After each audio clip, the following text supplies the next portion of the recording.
You are listening to Lovely Talks Heavy.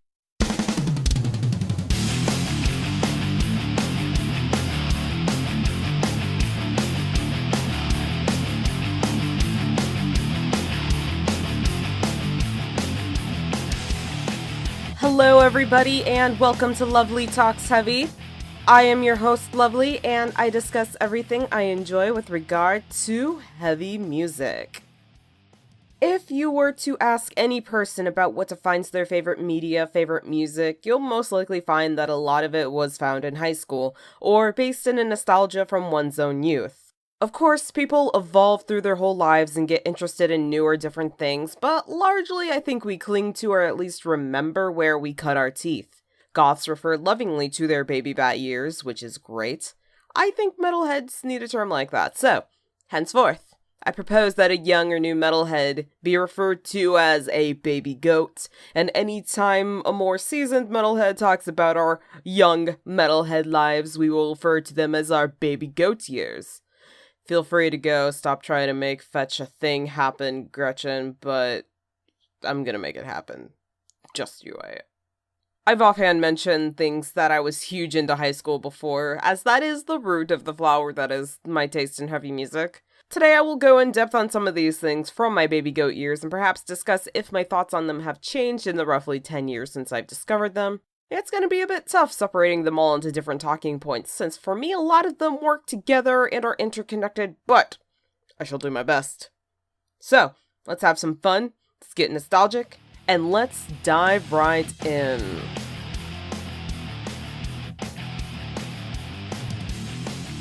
I've mentioned before, but the spade that first dug into the ground of what would become the garden of my taste in heavy music was the song Pain by 3 Days Grace. I was about 13 years old and already had an interest in music, though it was only top 40 at the time. I suppose you could say that the heaviest music that I liked at the time was Green Day, which I still love Green Day, but this should give you a litmus of where I was beforehand.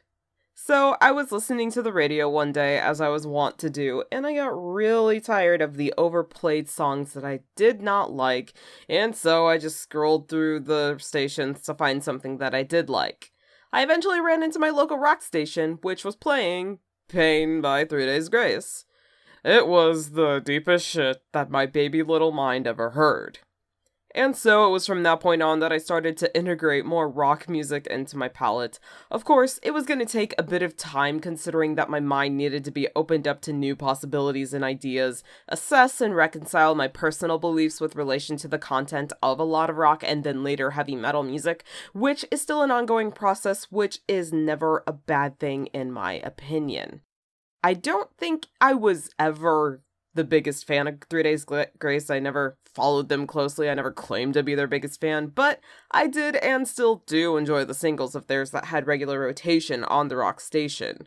Pain, Riot, which was perfect for the edgelord that I would become for a bit. Speaking of which, Animal I have become, I Hate Everything About You, and I'm gonna lump in Adam Gontier's appearance on I Don't Care by Apocalyptica into this bundle, considering his pretty distinctive voice that would lead people to believe that it was just another song by 3 Days Grace. I think that the image and sound combination that the band had going on at the time would have provided a perfect gateway for emo and scene kids to become emo and scene.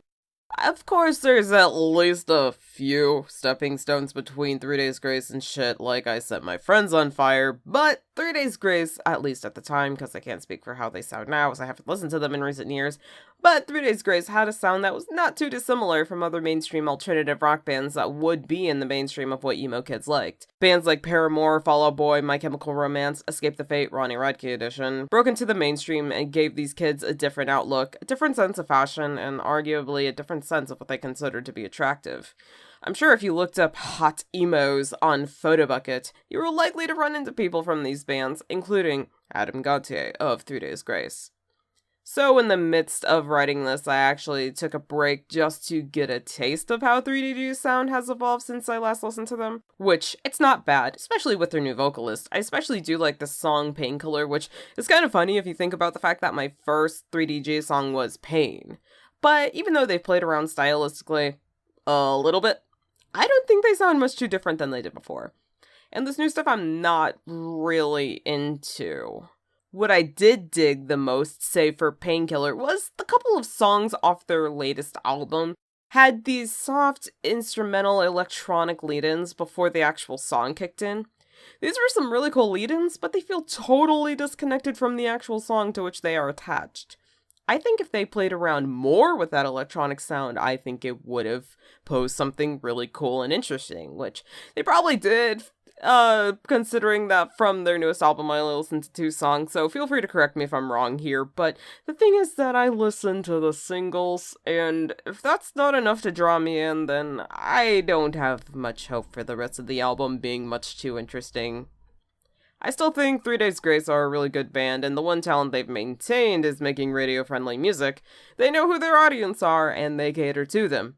Though, I think it's safe to say that I've moved away from being in that particular core demographic.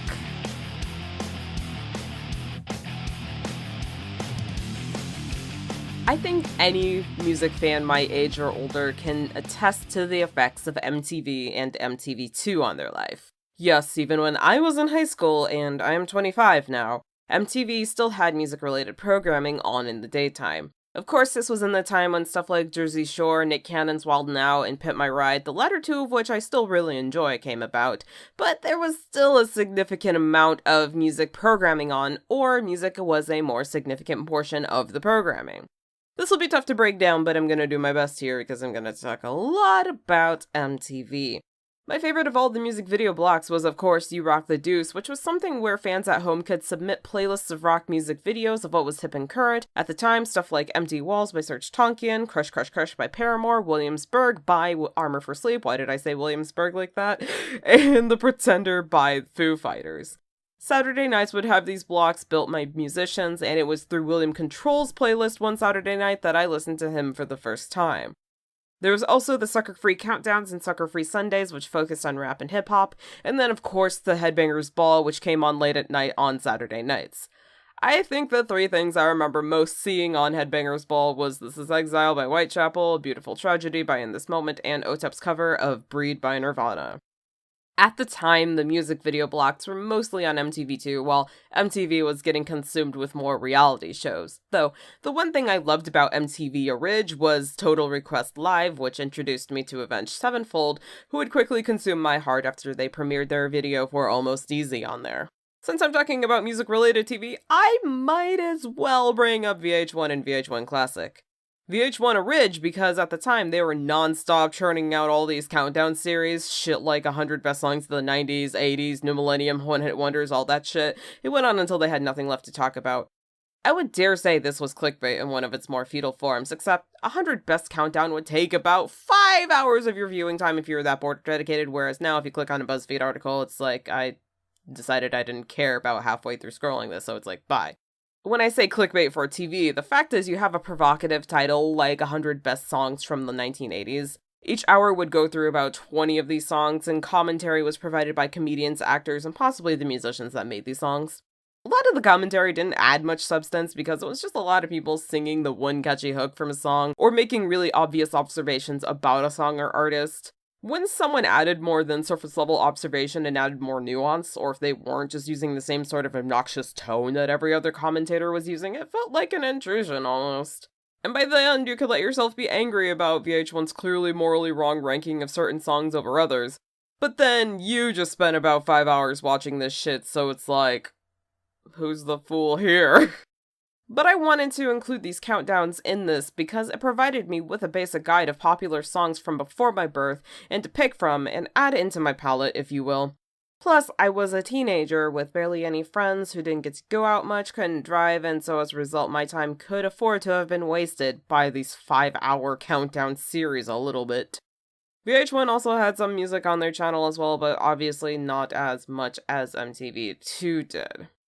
VH1 Classic, if you're a metalhead, you might immediately think of that metal show hosted by Eddie Trunk, Don Jamieson, and Jim Florentine. May that show rip in peace. As I started to get into heavier music, and I would find artists that I liked, I often found that they would be interviewed on TMS. It's weird to think about, but I watched that show from its birth until its death, expanding from its meager half-hour time slot to an hour, to adding guest musicians that played them in and out of commercial breaks, and more.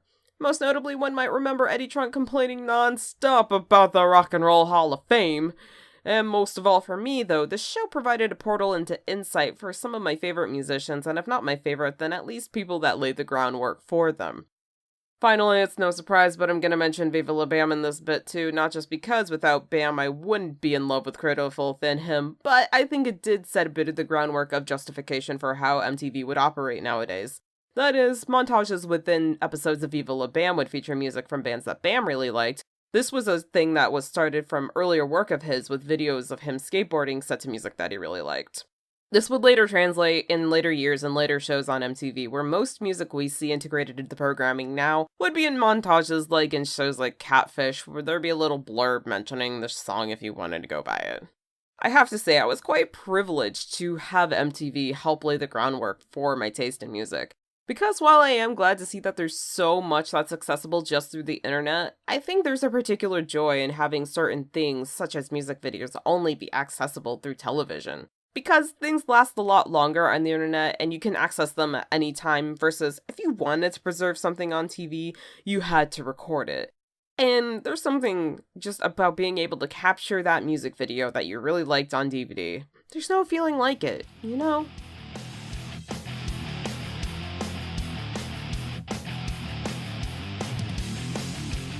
With gained interest comes the desire to have someone or some people with which to collaborate, communicate, and network. That's a sophisticated way of saying I needed to find friends to scream about my favorite music with. Not many people had interest in being friends with me at school, and the friends that I did have, well, you can't expect people to talk forever about one thing, which is fine, you know, but I was hyper-fixated. I started to take my interest to the music forums on Gaia Online, but that was a depressing place because if anybody dared to have, dare I say it, fun with liking any one band, then 10 others would be ready to tear that person down and tell them they were wrong for liking them and also they should probably kill themselves. And so along came... Nobody dragged me for what I'm about to say. Dragged me a little, actually. PapaRoachRiot.com. It was a Papa Roach fan community site where people could meet and just be enthusiastic about their common interest in the band Papa Roach. I heard about it first through the radio program Hard Drive, I think it was, with Lou Brutus, and I found that generally the site had a lot of people that had a common interest in a lot of the same kinds of bands besides Papa Roach. It was a fun little place where I could freely express my love of rock music because that's what the place was designed for. Eventually, the fan community site got merged into Papa Roach's main site, and eventually I just drifted away from all that. And I just checked, and it appears that the user profile aspect of the site is just no more. Which, it's fine, really. I'm not a big fan of Papa Roach anymore anyways, and especially since Jacoby Shaddix was waving a blue lives flag in one of their more recent music videos, so this is an L I'm willing to take.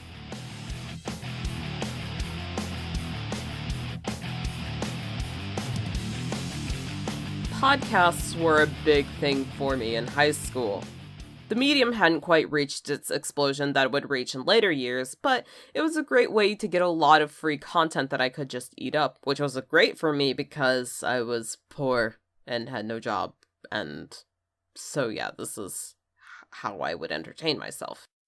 One of my favorites until its untimely end was the iTrix Chris Angel Watch podcast. I don't really need to elaborate further on why it was such a favorite, do I? But yeah. I also liked the Rock and Roll Geek Show, which gave me more of a grasp on rock music, and where I was introduced to the idea of the track-by-track review. I think the first one I ever heard was either of Megadeth's Endgame album, or it was one by Cheap Trick. No. I'm sure it was Megadeth. Anyways, there was also Emo Girl Talk, which didn't really discuss too much emo-related stuff when I got interested in it, but I liked it nonetheless. There was also a weird 3-month period where I was hyper-fixated on Nine Inch Nails, and okay, this is gonna be weird to explain, but I'm gonna do my best here. People on the Nine Inch Nails website could submit their own remixes of Nine Inch Nails songs, and those would get released in a podcast. There are a lot of really good remixes out there, let me just say. Bringing back Bam Margera for a bit, no surprise. He had a show on Sirius XM Faction called Radio Bam, where he and his friends would talk for 2 hours each week and play whatever music he wanted. I would listen to this in podcast form the day after each broadcast and would just be tickled to tears every time Villa Valor guested on there because I was, and quite frankly, still am, a thirsty bitch. He also played some really good music on there. The whole thing was basically an audio extended version of Viva La Bam after the series ended. Of course, the radio show itself ended too, which is saddening for me because I'm just very nostalgic for the feeling that listening to that gave me, even if a lot of the content was way too gross and inappropriate for somebody my age to be listening to. Podcasts were, and still are in general, but at the time for me, they were perfect listening material for the bus rides to and from school. What remains so great about them is that they make one feel like they're involved in a conversation, especially the ones that I listened to, since listener comments was a large and important portion of these shows. Hopefully, I do that for you guys with this podcast.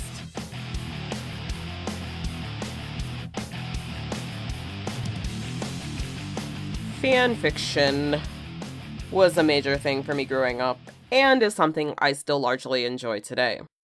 I've discussed my difficulty with reading books before, one part of that being that it's difficult to sit down and just focus on reading.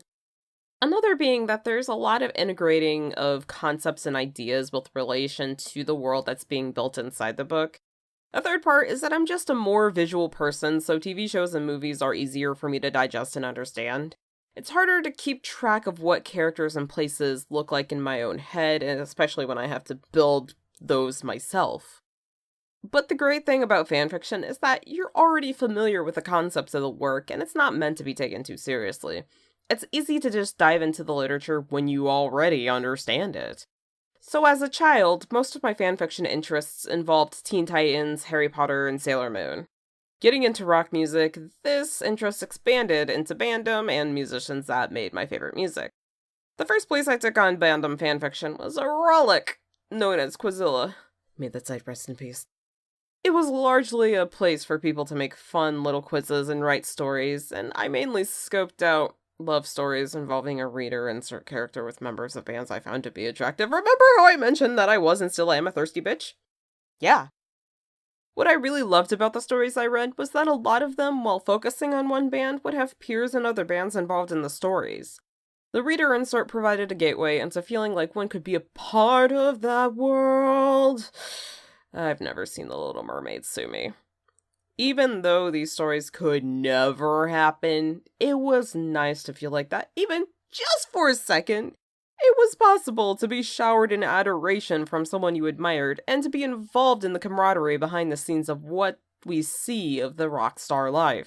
Fandom fanfiction was quite fulfilling for someone like me who didn't have an exciting life. I weirdly also learned about other bands through fanfiction, either through their appearances in stories, or through the friends that I made in writing and reading those stories. We would have discussions about and recommend each other cool music. Of course, nowadays I've drifted from fandom fanfiction and stick largely to stories about my favorite Marvel characters. I don't really take joy in fake stories about real people, even if self-indulging is a bit healthy. I also think that a lot of people that I've found to write stories about real people, real celebrities, have a hard time removing themselves from the 80 layers of fantasy under which they've buried themselves, and have a hard time distinguishing what's real and what's fantasy. Especially when they write stories about, say, sexual relationships between actors and their co-stars, and truly believe that said actors really are fucking vigorously and refuse to tell anybody about it. Even to the point where they think it's okay to harass and leave gross comments on their real-life girlfriends' social media pages. Plus, the shit they write is just emotionally, physically, spiritually, unfathomably disgusting.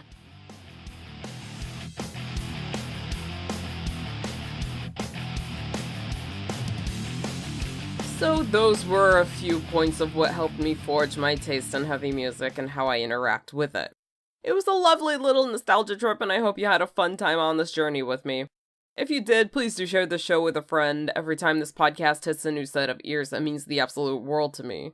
What were some of your favorite things growing up, and how did they impact your taste in heavy music? Hit me up on social media, on Twitter, Tumblr, Instagram, YouTube, and Mixcloud. I am LovelyMetalhead. Follow me on these platforms, tell your friends to do the same. I want to extend a thanks to Rebecca George for the artwork she provided for this podcast. Thank you so much again. Give her love, give her a shout out, all that fun stuff.